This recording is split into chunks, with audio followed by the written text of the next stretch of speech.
ஐயோ இந்த மாதிரிலாமா நடக்கும், என்ன கொடுமையாகுது இதெல்லாம் அப்படின்னு நம்ம பார்க்குற மாதிரி ஏற்கனவே வந்து நம்ம ஒரு வீடியோ போட்டிருந்தோம். அதில் வந்துட்டு சத்தேஸ்வர் புஜாரா, அஜிங்கிய ரஹானே, கேஎல் ராகுலுக்குலாம் ஒரு நியாயம், ஸ்ரேயஸ் ஐயர், சுப்மன் கில், விராட் கோலிக்குலாம் ஒரு நியாயமா அப்படின்னு ஒரு வீடியோ போட்டிருந்தோம். ரொம்ப டீட்டெயிலாக நிறைய விஷயங்கள் அளவுக்கு அதிகமாக பேசிட்டு இருந்தோம். ரொம்ப தெளிவாக சிம்பிளாக சொல்கிறேன், சத்தேஸ்வர் புஜாரா வெர்சஸ் விராட் கோலி ரெண்டு பேரும் விளையாடி இருக்கிறாங்க. ஆனால் ஒரே மாதிரி ரன்ஸ் அடிச்சுமே அதை விட மோசமாக அடித்த விராட் கோலிக்கு வாய்ப்புகள் கொடுக்கப்படுது. சத்தேஸ்வர் புஜாரா ஸ்குவாடோடு தூக்கப்பட்டிருக்காரு. இது உண்மை உண்மை உண்மை. இது எவ்வளவு பெரிய மோசமான ஒரு செயலுங்கிறது இந்த வீடியோ நம்ம பார்க்க போகிறோம். Boys and girls ஸ்காய் from Bala. வழக்கம் போல விகே ஃபேன்ஸ் அவர்கள் என்னைய வழக்கம் போல கல்வி ஊற்றலாம், கெட்ட வார்த்தையில திட்டலாம், கேள்விகளை கேட்கலாம். பட் இருந்தாலும் உண்மைதான் ஐயா. நான் விராட் கோலிக்கு எதிராக பேசுவதற்காக இந்த வீடியோவை போடவில்லை. நியாயமான ஒரு விஷயத்தை கேள்வி கேட்க வேண்டும் என்று இந்த வீடியோவை போடுகிறேன். நம்ம பார்க்க போகிறது ESPN கிரிக்கெட் ஃபோட ஸ்டாட்ஸ். ரொம்ப சிம்பிளாக வச்சுப்போம். ஓவரால் ஸ்டாட்ஸ் எல்லாம் விட்டுருங்க. இவர் 7000க்கு மேலே அடிச்சிருக்கிறாரு. அவர் வந்து ஏகப்பட்ட ரன்ஸ் 900க்கு மேலே அடிச்சிருக்காரு. அதெல்லாம் விட்டுருங்க. இவருடைய ஓவரால் ஆவரேஜ் வந்துட்டு விராட் கோலியை பொறுத்த வரைக்கும் ஒரு 47 வச்சிருக்கிறாரு. 47. இவர் வந்து 43 வச்சிருக்காரு. சின்ன சின்ன டிஃபரன்ஸ் தானே, அதெல்லாம் உள்ளேயே போல. நான் ரொம்ப சிம்பிளாக சொல்கிறேன். லாஸ்ட் 5 இயர்ஸ் பார்க்கணும் ஐயா. இந்த 2010 அடிச்சாரு தோனி, 2011 அடிச்சாரு, அதெல்லாம் விடுங்க. ரிட்டையர் ஆகும்போது ஃபார்ம்ல இருந்தாரா இல்லையா, 51 வேர்ல்டு கப்பில் மோசமான இன்னிங்ஸ் ஆடினாரா இல்லையான்னு ரொம்ப கிறிஸ்பாக நம்ம பேசுகிறோம்ல, அதே மாதிரி நான் ரொம்ப கிறிஸ்பாக போகிறேன். கடந்த 5 இயர்ஸ் பர்ஃபார்மன்ஸ் வச்சு நாங்கள் முடிவு பண்ணுவோம். லாஸ்ட் ஒரு 2-3 இயர்ஸாக ஒழுங்காக வாழலைன்னா தூக்கிடுவோங்க. இதுதானே சொல்ல வரீங்க? நான் ரொம்ப சிம்பிளாக கேட்குறேன். நம்மளுடைய விராட் கோலி அவருடைய ஸ்டாட்ஸை ஃபஸ்ட்டு நம்ம பார்த்துருவோமா? வேணாம். சத்தேஸ்வர் புஜாராவோடய ஃபஸ்ட்டு பார்ப்போம். புஜாரா அவர்கள் வருஷம் அடித்த டெஸ்ட் பர்ஃபார்மன்ஸை வச்சு நீங்கள் பார்க்கும்போது அவர் நீங்கள் அப்படியே 2020 எடுத்துகிட்டு வாங்களேன். 20, 21, 22, 23 ஒரு வெளியே தள்ளுறீங்க இல்லையா? அதே 20, 21, 22, 23 பற்றி மட்டுமே நான் பேசுகிறேன். வேறு எந்த வருஷத்தை பற்றி நான் பேசவே இல்லைங்க ஐயா, ஞாபகம் வச்சுக்கணும். சத்தேஸ்வர் புஜாரா 2020 அவருடைய ஆவரேஜ் 20.37, 21, 22, 23 அப்படியே இருக்குது. இப்போ நீங்கள் பார்த்துட்டீங்க. இப்போ சைடில் அப்படியே நீங்கள் நம்ம தலைமை விராட் கோலியுடைய ஆவரேஜை பார்க்க போகிறீங்க. இப்போ புஜாராவுக்கு 20 இருக்குதா 2020? 2020 இவருக்கு என்ன 19, கொஞ்சம் கம்மியாக தான் இருந்திருக்கு ஆவரேஜ். ஓவராலாக அவர் அடித்தது 6 மேட்ச்சில் வந்து 116 இன்னிங்ஸ் ரன் தான் அடிச்சிருக்காரு 6 இன்னிங்ஸில். சரி ஓகே. புஜாரா 21 அவருடைய ஆவரேஜ் 28 உயர்ந்திருக்கு, ஒரு 8. சரி ஓகே. இவருக்கு எவ்வளோ உயர்ந்திருக்கு? இவருக்கும் 28 தான்.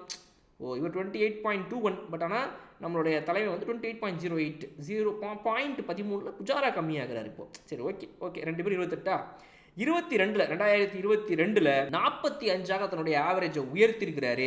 ஒரு செஞ்சுரி, 3 ஆஃப் செஞ்சுரியை போட்டு நம்மளுடைய இவர் அவர்கள் யார், அவர் புஜாரா அவர்கள் 2022 45.44. ஓகே. தலைவனோட பார்த்துருவோமா? 2022 என்னங்க 26 தான் இருக்குது. சரி right okay.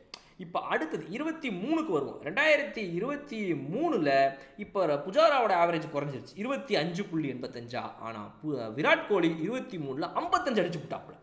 Very good. So 20, 21, 22, 23 4 வருஷத்தில் பார்த்தீங்க அப்படின்னா 2020 ஆவரேஜில் பெஸ்ட்டாக இருந்திருக்கிறது யாருன்னா புஜாரா. 2021 பெஸ்ட்டாக இருந்திருக்கிறது யார் அப்படின்னா விராட் கோலி. அது வந்து நீங்கள் ட்ரா கூட கொடுத்துடலாம். 0.13 டிஃபரன்ஸ்னால சொல்கிறேன் ட்ரா.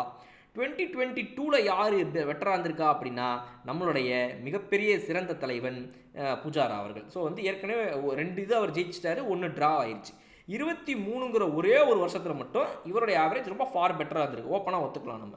ரைட். இவர் வந்து 20 இது வச்சிருக்காரு, அவர் வந்து 55 போயிட்டாப்ல. ரைட் ஓகேங்க, சூப்பர்னு சொல்லலாம். ஆனால் இப்போ ஏன் கேள்வி, ரீட்டைன் பண்ண நீங்கள் இந்த 2 பேரில் புவர் ஆவரேஜ் வருஷ பேசிஸ்லேயே வந்து இவரை விட வருஷம் கம்மியாக விளையாடி வெறும் 23 மட்டும் பெட்டராக விளையாடின விராட் கோலி இன்னும் டீமில் இருக்கிறாரு. சத்தேஸ்வர் புஜாரா டீமில் இல்லை.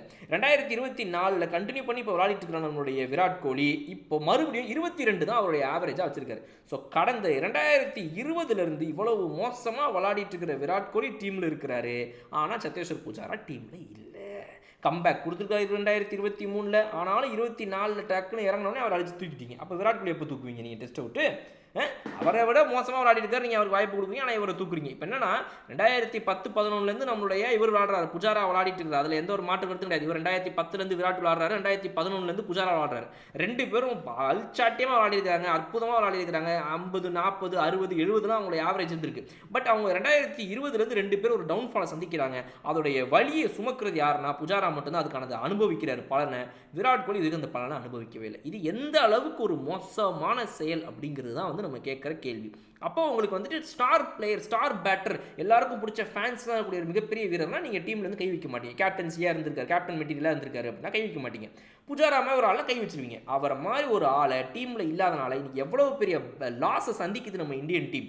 பேட்டிங் ஆடுறதுக்கு நின்று விளாட ஆள் கிடையாது. கேவலமான பேட்டிங்கை விளையாடிட்டு இருக்கிறோம். டெஸ்ட் மேட்சாக விளாடுறதுக்கு இங்கே தெரியல யாருக்கும். அப்படிப்பட்ட பிளேயரை வெளியே ஒதுக்கி வச்சுட்டு இந்த ஃபேவரட்டிசம் பற்றி என்ன கருத்துக்கள் கமெண்ட் செக்ஷனில் நீங்கள் சொல்லுங்கள். உங்கள் எல்லாருடைய கருத்துக்களை இன்னொரு வீடியோ நான் வந்து பார்க்குறேன்.